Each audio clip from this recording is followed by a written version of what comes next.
Night தூங்கிட்டு இருக்கப்போ கனவுல ஒரு மாதிரி கன் ஃபயரிங்கா வந்து டிஸ்டர்ப் பண்ணுது. அதனால அவங்க எந்திரிச்சிடுறாங்க. டைம் பார்த்தா நைட்டு 11க்கு மேல இருக்கு. அவங்க ராஜாக்கு நீ தூங்கிட்டியா முழிச்சிருக்கியா டிரைவ் போலாமான்னு மெசேஜ் அனுப்புறாங்க. ராஜாவும் ஓகே லொகேஷன் அனுப்புன்னு சொல்லிடுறாரு. 2 பேரும் டிரைவ் போறாங்க. ஸ்வேதா ஷால்வையில போத்திட்டு கார்ல உட்காந்துருக்காங்க. ராஜா உனக்கு அவ்வளவு குளிரா இருந்துச்சுன்னா ஏசியை கம்மி பண்ணிக்கோன்னு சொல்ல ஸ்வேதா சச்ச அதெல்லாம் இல்ல, நான் ஜம்மு காஷ்மீர்ல இருந்தப்போ இது எனக்கு பக்கத்துல இருந்தவங்க கொடுத்தது, நான் எப்பெல்லாம் லோவா ஃபீல் பண்றேனோ அப்பெல்லாம் இதை இப்படிதான் யூஸ் பண்ணுவேன்னு சொல்றாங்க. ஸ்வேதா ராஜா கிட்ட நீ ஏன் என்னை பத்தி எதுவுமே கேட்கலன்னு கேட்க அதுக்கு ராஜா நான் உன்கிட்ட இல்ல யாருக்கிட்டையுமே அவங்கள பத்தி எதுவும் கேட்க மாட்டேன், அவங்களுக்கா சொல்லணும்னு தோணுச்சுன்னா சொல்லுவாங்க, இப்போ உனக்கு ஏதோ சொல்லணும்னு தோணுச்சுன்னா சொல்லுன்னு சொல்ல ஸ்வேதா இப்ப எதுவும் தோணல தோணும்போது சொல்றேன்னு சொல்லிட்டு சரி உன்னை பத்தி சொல்லுன்னு சொல்ல அதுக்கு ராஜா என்னை பத்தி சொல்ல என்ன இருக்கு, போலீஸ் வாழ்க்கை, தினமும் விதவிதமான கேஸ், மெஸ் சாப்பாடு, இப்படியே லைஃப் போகுது.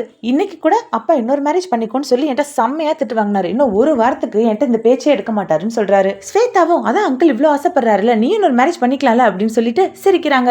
ஸ்வேதா காரை ஓரமா ஒரு புளிய மரத்துக்கடியில நிப்பாட்ட சொல்றாங்க. வீட்டுல நமக்கு அவ்வளவு வசதி இருந்தும் நமக்கு தூக்கம் வர மாட்டேங்குதுல, இந்த சின்ன கார்ல பாரு எவ்வளவு நிம்மதியா இருக்குன்னு நம்ம இங்கேயே தூங்கிடலாம்னு சொல்றாங்க. 2 பேரும் அங்கேயே கார்லயே தூங்கிடுறாங்க. அடுத்த முரளி லலிதாக்கு கொஞ்சம் மளிகை ஜாமான் வாங்கி கொடுத்துட்டு நீ இப்படி இந்த சின்ன வீட்டில் தனியாக இருக்கிறத பார்க்குறப்போ எனக்கு எங்கள் அம்மா தான் ஞாபகத்துக்கு வராங்க. எங்கள் அம்மா லாயர் ஆகிறதுக்கு முன்னாடி நாங்கள்லாம் ஒரு வீட்டில் வாடகைக்கு இருந்தோம். அந்த வீட்டு ஹவுஸ் ஓனருக்கும் எங்கள் அப்பாவுக்கும் ரொம்ப சண்டை ஆயிடுச்சு. அதனால நைட்டோட நைட்டாக எங்களுக்கு காலி பண்ண சொல்லிட்டாரு. எங்கே போகிறதுன்னு தெரியாமல் அப்பாவோட வாழமண்டியில் தான் நாங்கள் எல்லாரும் இருந்தோம். அதுக்கப்புறம் அம்மா லாயர் ஆனதுக்கப்புறம் வசதி வந்துருச்சு. எங்கள் ஒவ்வொருத்தருக்கும் தனித்தனியாக ரூம் இருந்துச்சு. ஆனால் எனக்கு அதுலலாம் பெரிய இஷ்டம் இல்லை. அந்த வாழமண்டியில் இருந்த வரைக்கும் தான் எனக்கு ரொம்ப பிடிச்சிருந்துச்சு. மேலே வெறும் கூரை தானே, அதில் ஒரு குறையை மட்டும் லைட்டா ஒதுக்கி விட்டுருப்பாங்க. அதில் அப்படியே நிலாவை பார்த்துட்டே தூங்கிடுவேன். அதான் எனக்கு பிடிச்சிருந்துச்சு. இப்போ என்கிட்ட அந்த மாதிரி ஒரு சின்ன வீடு இருக்கு, ரெடி பண்ணிட்டு இருக்கேன். ரெடி ஆனதுக்கு அப்புறம் ஒன்னு அங்க கூப்பிட்டு போறேன். இல்ல அந்த வீடை இங்க கூப்பிட்டு வரேன் அப்படின்னு சொல்றாரு. வீடை கூப்பிட்டு வருவியா, அது எப்படின்னு லலிதா கேட்க அதுக்கு முரளி அது ஒரு மேஜிக்கல் மூவிங் ஹவுஸ், கூட்டு வரேன் பாரு அப்படின்னு சொல்லிட்டு அப்புறம் முரளி லலிதா கிட்ட ஆமா சத்யாட்ட பேசிட்டியா, நாளைக்கு எல்லாம் ஓகே தானேன்னு கேட்க எல்லாம் ஓகே தான் லலிதா சொல்லிடுறாங்க. முரளியும் அங்க இருந்து கிளம்பிடுறாரு. அடுத்து அந்த ராஜேஷோட ஃப்ரெண்ட்ஸ் எல்லாம் ராஜேஷை பார்க்க வீட்டுக்கு வர முனியாண்டி அவங்க கிட்ட நல்லா இருந்த பையனை இப்படி தம்மு தண்ணி கஞ்சான்னு கெடுத்து வச்சிருக்கீங்களேடா, இனிமே நான் உங்களை பார்த்தேன்னா உங்க ஒவ்வொருத்த மேலையும் தனித்தனியா கஞ்சா கேஸ் போட்டு உள்ள தள்ளிடுவேன். ஏன்டா இப்படி படிக்கிற வயசுல கஞ்சா அடிக்கிறீங்க, போங்கடா போய் ஒழுங்கா இருங்கடான்னு சொல்லி அமுச்சு வைக்கிறாரு. அடுத்து போலீஸ் ஸ்டேஷன்ல முரளி இன்னும் வராம இருக்கிறதுனால ராஜா ஜீவா கிட்ட முரளி எங்க போறேன் என்னாச்சுன்னு ஏதாவது சொன்னான்னு கேட்க ஜீவா இல்ல சார்னு சொல்லிடுறாரு. அதுக்கப்புறம் லலிதா கால் பண்ணி முரளி அங்க வந்தானம்மா இல்ல வெளியே எங்கேயாவது போறேன்னு சொன்னான்னு கேட்க லலிதாவும் இல்ல சார்னு சொல்லிடுறாங்க. அப்போ ராஜாக்கு நீங்க முரளியை காப்பாத்தணும்னா இந்த லொகேஷனுக்கு தனியா வாங்கன்னு ஒரு மெசேஜ் வருது. ராஜாவும் ஐயோ முரளி ஏதோ பிரச்சனையில மாட்டிக்கிட்டான் போலேன்னு பயந்து அந்த லொகேஷனுக்கு போக அங்க பார்த்தா சத்யா இருக்கா. முரளி ராஜா கிட்ட நீங்க எனக்காக நிறைய பண்ணிருக்கீங்க சார், உங்களுக்காக நான் ஏதாவது பண்ணணும்னு ஆசைப்பட்டேன், அதனாலதான் உங்க பொண்ணை உங்களோட மீட் பண்ண வைக்கலான்னு பார்த்தேன். நீங்க 2 பேரும் டைம் ஸ்பெண்ட் பண்ணுங்கிறதுக்காக இன்னைக்கு இன்டர் ஸ்கூல் காம்படிஷன் சொல்லி உங்க பொண்ணு கூடவே இதோ இந்த சீனியர் பொண்ணு சௌமியாவையும் கூப்பிட்டு வந்துட்டோம். மீட் பண்ண வைக்கணும்னு சொன்னதுதான் சார் நானு, ஆனா பிளான் பண்ணி கொடுத்தது எல்லாமே உங்க பொண்ணு சத்யா தான். சத்யா உங்களை விட ரொம்ப பெரிய இன்டெலிஜென்ஸ் சார் அப்படின்னு முரளி சொல்றாரு. சத்யா ராஜா கிட்ட நான் எப்படியோ உன்னை பார்த்துட்டேன்ப்பா, எனக்கு ரொம்ப சந்தோஷமா இருக்குப்பான்னு சொல்ல ராஜாவும் ரொம்ப சந்தோஷப்பட்டுட்டு சத்யாவை தூக்கி கொஞ்சிட்டு இருக்காரு. சத்யா அப்பா இன்னைக்கு நம்ம வெளியே போலான்னு சொல்ல ராஜாவும் சரின்னு சொல்லிடுறாரு. முரளி சார் லலிதாவும் இந்த பிளான்ல இருக்கணும்னு ஆசைப்பட்டா போற வழியில அவளையும் பிக்கப் பண்ணிக்கலாம்னு சொல்லிடுறாரு. சத்யா காரை பார்த்துட்டு என்னப்பா இந்த கலர்ல கார் வாங்கியிருக்க, எனக்கு பிளாக் கலர் தான் பிடிக்கும், பிளாக் கலர் கார் வாங்குப்பான்னு சொல்றா. முரளி எனக்கு எல்லோ கலர் தான் சார் பிடிக்கும்னு சொல்ல கூட இருக்க பொண்ணு சௌமியா எனக்கு white colour and pink colour தான் பிடிக்கும்னு சொல்றா. எல்லாரும் கார்ல ஏறி போறாங்க. அடுத்து லலிதாவையும் பிக்கப் பண்ணிக்கிறாங்க. போற வழியில ஐஸ்கிரீம் சாப்பிட்றாங்க. அதுக்கப்புறம் நம்ம 2 பேரும் ஒரே மாதிரி ட்ரெஸ் போட்டு போட்டோ எடுக்கலாம்ப்பான்னு சத்யா சொல்றதுனால துணி கடைக்கு போறாங்க.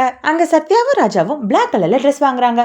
முரளி சார் எனக்குன்னு சொல்லவும் எடுத்துக்கன்னு சொல்றாரு. முரளி கத்திரிப்பு கலர்ல ட்ரெஸ் எடுக்கிறாரு. கூட வந்த பொண்ணு சௌமியா அங்கிள் எனக்கு இந்த ஒயிட் கலர் ட்ரெஸ் அழகா இருக்குல்ல, எனக்கு ரொம்ப பிடிக்கும்னு சொல்ல ராஜா சரி மதியம் நீ எடுத்துக்கோன்னு சொல்றாரு. எல்லாரும் ட்ரெஸ் எடுத்துட்டு கிளம்பிடுறாங்க. போற வழியில சத்யா ராஜா கிட்ட ரேங்க் கார்டை கொடுத்து ரேங்கை பார்க்காமே சைன் பண்ணணும்னு சொல்றா. ராஜாவும் சைன் பண்ணிடுறாரு.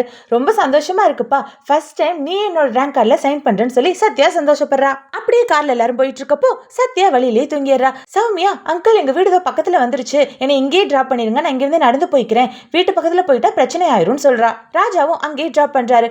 காரை விட்டு இறங்கினதுக்கு அப்புறம் சௌமியா காருக்குள்ள ஒரு பொருளை மிஸ் பண்ணிட்டேன்னு தேடி பார்த்துட்டு ராஜா கிட்ட அங்கிள் அம்மா டியூஷன் ஃபீஸ் கட்டுறதுக்காக 1000 rupees கொடுத்து விட்டாங்க, அதை நான் கார்ல எங்கேயும் மிஸ் பண்ணிட்டேன்னு நினைக்கிறேன், அந்த அமௌண்ட் இருந்துச்சுன்னா மட்டும் நாளைக்கு சத்யாட்ட கொடுத்து விட்டுறீங்களான்னு கேட்க அதுக்கு ராஜா நாளைக்கு எதுக்கு, இதோ இப்பவே உனக்கு 1000 rupees கொடுக்குறேன், இதை நீ வச்சுக்கோ, நாளைக்கு அமௌண்ட் இருந்தா நான் எடுத்துக்கிறேன்னு சொல்லிட்டு அமௌண்ட்டை கொடுத்துட்றாரு. அந்த பொண்ணு ஓகே அங்கிள் தேங்க்ஸ்ன்னு சொல்லிட்டு அங்க இருந்து கிளம்பி போயிடுறா. யூனிஃபார்ம்ல வந்திருந்த பொண்ணு வீட்டுக்கு போறப்போ ராஜா கடையில எடுத்து கொடுத்திருந்தா அந்த ஒயிட் கலர் டிஷர்ட் போட்ட வாக்கில தான் போறா. இப்படி கலர் ட்ரெஸ்ல வீட்டுக்கு வரத பாக்குறப்ப மட்டும் பேரண்ட்ஸ்க்கு சந்தேகம் வராதா என்ன? அடுத்து சத்யா தூங்கி எந்திரிச்சதுக்கு அப்புறம் ராஜா கிட்ட ஐயோ இவ்வளவு தூரம் வந்துட்டோமா, அப்பா காரை இங்கேயே நிப்பாட்டுப்பா அப்படின்னு சொல்ல ராஜா ஏன் என்னாச்சுன்னு கேட்க அதுக்கு சத்யா உனக்கு என்னாச்சுன்னு தெரியாதாப்பா, அம்மாக்கு தெரிஞ்சா என்ன ஆகும் அப்படின்னு சொல்றா. ராஜா சத்யாவை பத்திரமா வீட்டுக்கிட்ட டிராப் பண்றாரு. அடுத்த நாள் முரளியும் ராஜாவும் ஸ்டேஷனுக்கு போக ஸ்டேஷனே ஒரே பரபரப்பா இருக்கு. என்னாச்சுன்னு ராஜா ஜீவா கிட்ட கேட்க சார் ஒரு ஸ்கூல் பொண்ணு மிஸ்ஸிங் கேஸ், பேரு சௌமியா 8th ஸ்டாண்டர்ட் படிக்கிறா, ஸ்கூலுக்கும் போகல ரிட்டன் வீட்டுக்கும் வரல, அந்த பொண்ணுக்கு என்னாச்சுன்னு தெரியல சார்னு ஜீவா சொல்றாரு. இந்த சௌமியா பொண்ணு தான் நேத்து ஜீவா முரளி கூட வந்திருந்த பொண்ணு. அடுத்து ஜீவா முனியாண்டி கிட்ட உங்களை பார்க்க வெளியே கொஞ்சம் பசங்க வந்து நிக்கிறாங்கன்னு சொல்ல முனியாண்டி ராஜாவை இடிச்சிட்டு அதை கூட கவனிக்காம அவங்கள பார்க்க வேகமா போறாரு. இவரையே இடிச்சதை கூட கவனிக்காம இவ்வளவு பதட்டமா போறாரு, எங்க போறாருன்னு ராஜா யோசிக்கிற மாதிரி தான் இருக்கு. பாப்போம் இதை பத்தி அவரு முனியாண்டி கிட்ட எந்த எபிசோட்ல கேக்குறாருன்னு.